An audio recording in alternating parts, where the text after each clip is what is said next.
Hello, my name is Mike Pieris from Hill Farm. Today we have in front of us a Japanese weeping maple, and I'm going to tell you how to water and how to fertilize it. When we fertilize our plants, we usually fertilize them about once or twice a year. The first time is just to make sure that it's the right color, and the second time is for next year's growth.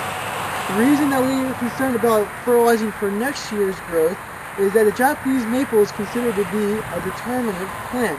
A determinate plant means that each and every year that when it grows out, there's a determinate amount of leaves and stem that can be formed. And that the determined amount of leaves and stem formed is determined by last year's growing season. If the growing season from last year was a good growing season, the plant makes many new leaves and stem parts for the next year. And those new leaves and stem are stored in the bud. So when the bud forms, it's very important that it has enough water and enough fertilizer in the system of the plant to make lots of new parts for next year.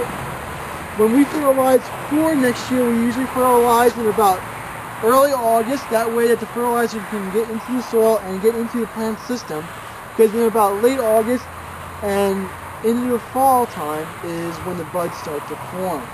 And when we use fertilizer, we use a soda-release fertilizer called Osmocote, and we just do a broadcast fertilizer just on the top of the plant on the surface. We don't ever put any fertilizer injections or any of the liquid type in, and we just use the granulated form that slowly releases over time.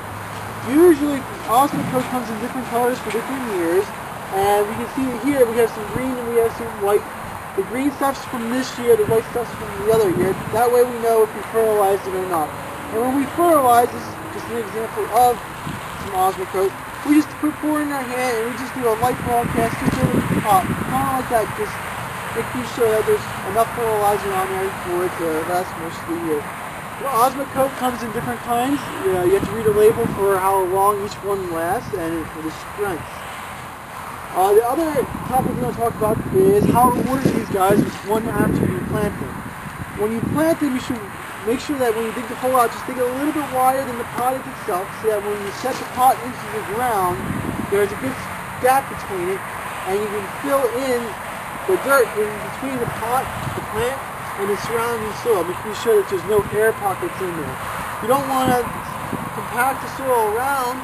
You just want to use your shovel to work the soil into the ground, getting rid of all the air pockets. After that, give it some water. That way it settles nicely. And after planting, make sure you go back and keep the ball moist. It's important to keep the ball moist, not overly wet or overly dry. If it's overly wet, there is no oxygen that gets into the soil, and then the root starts to rot and it dies. The whole plant dies.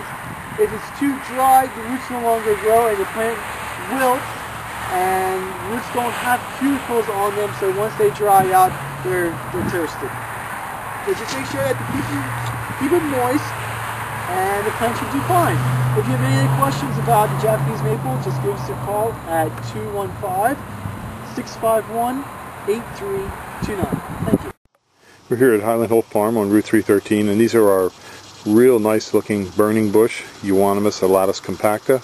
These are about 4 foot high, 4 to 5 foot high, and they're a heavy plant here. They're in a 22-inch ball, and as you can see, after we dig them, we put a drip water line system down for them to take care of them. These are $60 until the end of 2009, and we have about 400 of these to sell. And you're welcome to come out to the farm and take a look at them. We're located on Route 313 in Fountainville, PA. These can take a little bit of shade. They are considered an invasive plant, so just to let you know, in some areas you wouldn't be able to have these, like in New England states. It's not legal to grow this plant, but it's okay in Pennsylvania, as far as I know, New Jersey and other local states.